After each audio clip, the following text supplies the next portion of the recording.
एंट्रिक fever बा typhoid salmonella typhi नामक गोटे बैक्टेरिया थ्रू रे हुए। एटा बर्षा दिने दूषित पानी थ्रू रे स्प्रेड करे।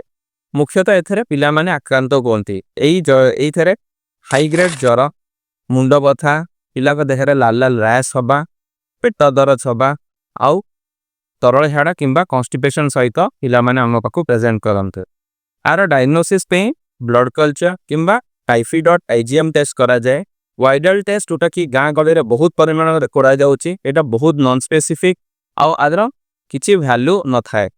एई टाइफॉइड रोग पे संपूर्ण भाव में ट्रीटमेंट अवेलेबल अच्छी, but depending on the severity of illness आमे पिला को एडमिट करी किंबा पार्टी औषध थ्रू रे आमे ट्रीटमेंट करि थाउ।